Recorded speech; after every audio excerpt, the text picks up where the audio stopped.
Кой па се е развънял па сега? Снежето! Ало, Снеже, ка правиш, ма? Честит рожден ден. Ти се сети, ма, ти се сети. Видях ти аз той бе картичката във Фейсбука. Много ти благодаря, че си се сетила за мене и за моя рожден ден. Какво правиш, Какво правя? Ще пия кафе, направих си тук едно еспресо. Такова ма ще готва, чуда се дали да готва боб ли да готва, леща ли да готва, и аз не знам. Ти какво готви има? Пържоли, ма. Има ти пари, огаждате си. Как ми на рождения ден? Как да мини? Не се сетиха моите за рождения ми ден, да? Не се сетиха. Поне твоите се сещат, моите не. Такова, ма. Айде да пием кафе утре, ма. Звъни ми от 9 часа сутринта, ще дойда нагоре да пием кафе. Айде, Снежа, чао, миличка. Сети са тая Снежа да ми звънни след тъжка чулка и тя. Сети са. Така, кой следващия? Здравейте, доктор Георгиева. Георги, ти ли си бе, моето момче, пак ли? За кой път вече ми идваш ти тук в моя кабинет, За кой път? Какво има този път? Болен съм. Болен си. Що миналия път пак беше болен, ама май не беше. Ама ти в колко часа ми идваш, Аз ще излизам в обедна почивка, да, малко си укъснял. Аз записах час. Ще дойдеш утре някъде към 7-8 сутринта. Аз сега отивам да пия кафе, да ям и ще се забавя, па може и да ни дойда изобщо, аз наобратно, да. Бележка? Ти ще се оправиш, пи един парацетамол и то ще ти мини. Стефки, няма никой, няма никой. Значи, че ще тежат тея чанти. Чакай се обадя аз на Георги да дойде да ми помогне. Айде вдигни, бе! Георги! Къде си, бе, момченце? Играя на компютъра. На компютъра. Айде слизай да ми помогнеш с чантите, че много тежат. Да, прибирам се от магазина. Награбила съм се като магаре.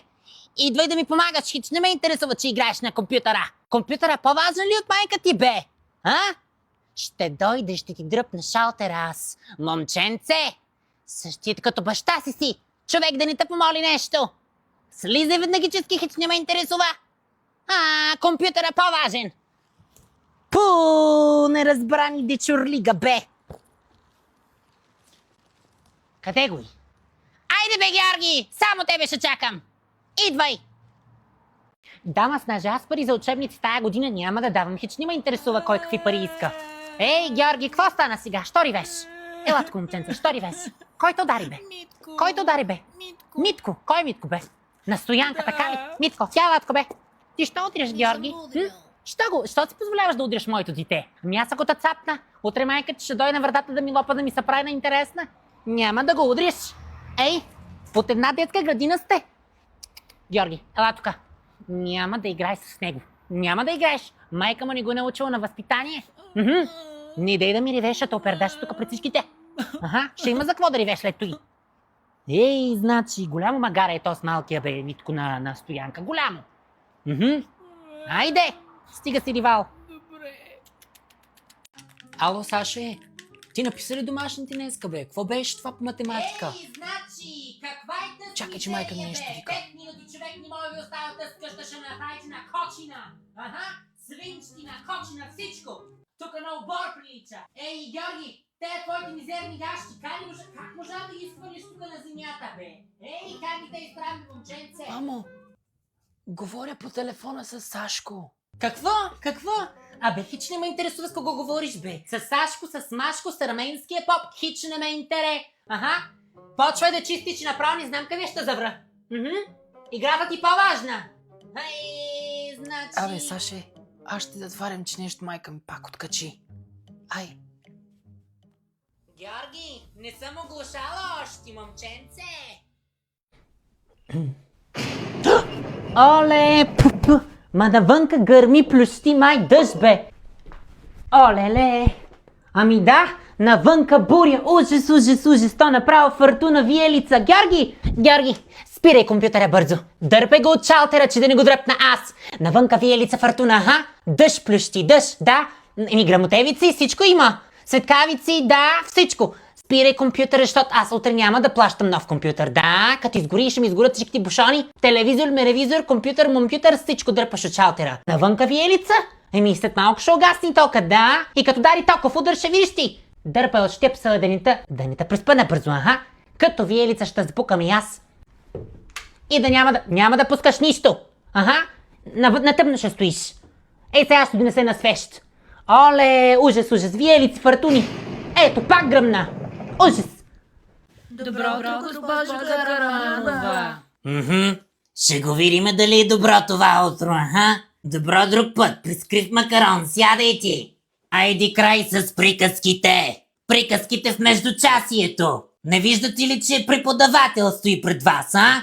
Багабонти с багабонти. Айде без приказки. Георги и Анастасия на последните чинове. Ей, сега ще ви пуста 5 минутка, аха. Ще ви се стъжди картинката набързо. До 12 съм проверявала тестове. Мая, защо проверявах изобщо? То двойка, след двойка, след двойка, след двойка. И тук там е някой друга тройка. Анастасия, идвай да раздаваш, да връщаш тестовете. Айде! Днеска ще ви припитам набързо, да? Анастасия, заминавай и раздавай тестовете. Какво ма гледаш? Така, записвайте нови урок. Без приказки на последните чинове, че ще ви се случи случка. Няма да повтарям. Нито съм зверокрутител, нито съм някакъв тука. Аха, няма да се разберем с вас, да? Карате ме да бачуват в отсрещната стая. Утре ще ме приказват заради вас. Записвайте. Горно-тракийска низина. Катерина и Анастасия да си затворят плювалниците. След малко ще изхвърчите от стаята. С по една двойка, по една забележка и с по едно отсъствие. Няма да се разправим само с вас. За какво ме взехте, бе? За какво ме взехте? Момиченца, бе аз какво се занимавам с вас? Я въдете по един лист. Тест неща по някой друг час, не е при мен. Айде, въдете по един лист, хич не ме интересува. Госпожо, аз нямам лист. Нямаш лист, ти да не си ми дошъл на гости тук, бе. Айде, вземай този лист и пиши.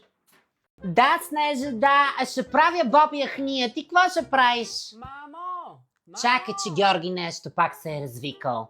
Кажи, Георги! Какво прави? Ами говори по телефона с Лелет и Снежа сега. Да ти покажа костюма ми за Хелоуин. Какво ще ми показваш, бе? Какъв костюм, бе, момченце? Ей, Снежа, чакай, че Георги ще ми показва някакъв Хелоуин-мелоуин костюм, бе. Айди, после ще се обадя.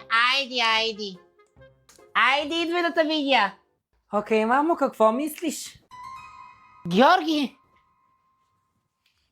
Като какво си се маскирал, бе? Като какво бе, мамо? Като най-голямото чудовище. Като тебе. Моля! Като най-голямото чудовище ли? Сега ще видиш ти комбопяде. Сега! Ила ми тук, Оле-ле. момченце!